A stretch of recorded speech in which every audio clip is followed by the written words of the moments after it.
In this video, I want to have a look at the step response of a second order bandpass filter. That's a filter with 1 0 at 0 Hz. The circuit looks like this, and if we apply the usual potential divider equation, we can derive the frequency response in this form. The denominator is exactly the same as we had for the low pass filter, so we're going to get the same poles, which means the same characteristic equation and the same form of the step response. It's going to take this form, the only difference being different values of A, B and C, those constant coefficients that will determine the shape of the step response. Now, we could, at this stage, start using the initial value theorem and the final value theorem to work out two equations for A, B and C, and then have a think about the circuit and see if we can come up with a third equation, which will allow us to determine the values of A, B and C uniquely, just as we did for the low-pass filter case. However, there is a shortcut.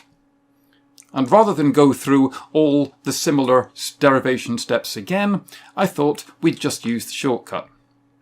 Now the shortcut is to notice that what we had before with the low-pass case was this.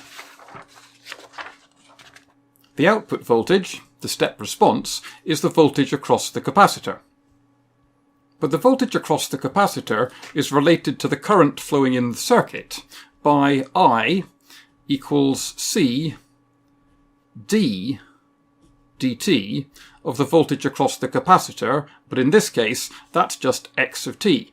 The voltage across the capacitor is the output of our step response circuit. So if I take my expression for the step response here and differentiate it with respect to time and multiply it by the capacitance C, I will end up with the current flowing in the circuit. That just gives me this.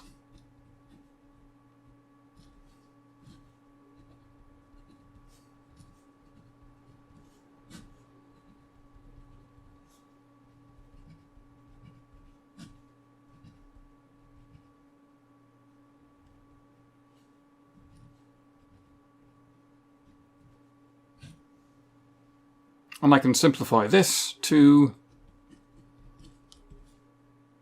P0 P1 of C all over P1 minus P0 e to the P1 t minus e to the P0 t. Now if I know the current flowing through the circuit, I could work out the voltage across the resistor. That's just going to be the current through the circuit times the value of the resistor. But the bandpass circuit has exactly the same three components in it, just in a different order. The output voltage of this case is, in fact, the voltage across the resistor. So this is going to be the step response of the bandpass filter, the one that I'm interested in.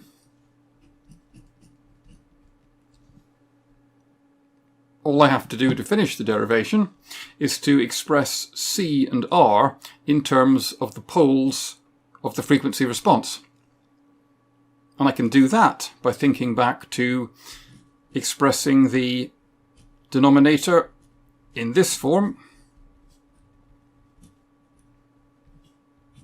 and the fact that in my case this is equal to 1 plus RC j omega plus LC j omega squared, multiplying out these brackets and finding that RC is given by minus the sum of the poles over the product of the poles. Substitute this into here, and I end up with the final equation for the step response of the bandpass filter. Once again, if I wanted to, I could express that in terms of the resonant frequency and the Q factor by substituting in for the poles. I'd get this expression here. There are then a lot of special cases to consider. With two real poles and a frequency response like this, the step response looks like this. Very similar to a first order step response, because here we've got the case that one of our two poles has a much larger break frequency than the other.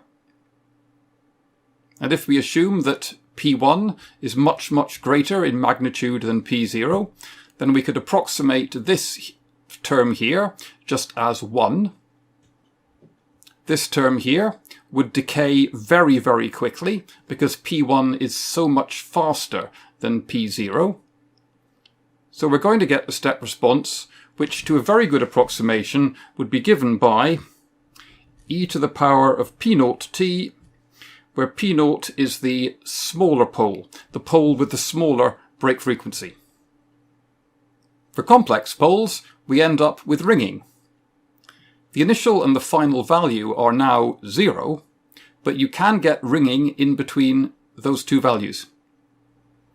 For two coincident poles, we have to go back and do a similar analysis, starting with the equivalent expression for the low-pass filter, but it's really not worth it. In the simulator, you can see all of these cases. Here we have a very low value of Q, so the response looks very similar to a first-order response, just an exponential decay. The effect of that higher frequency pole is just to ensure that it doesn't shoot up to 1 immediately the step arrives.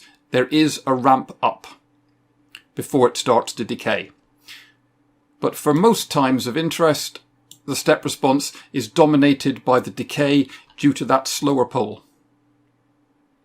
As you increase the Q factor, you start to see a little bit of undershoot here. And as the Q factor goes up even more, that proceeds to give you actual ringing. And again, we can work out expressions for the maximum value of the step response and the minimum value of the step response and the frequency of the ringing, but I will leave those as exercises for the reader. I'm going to move on to the high pass case.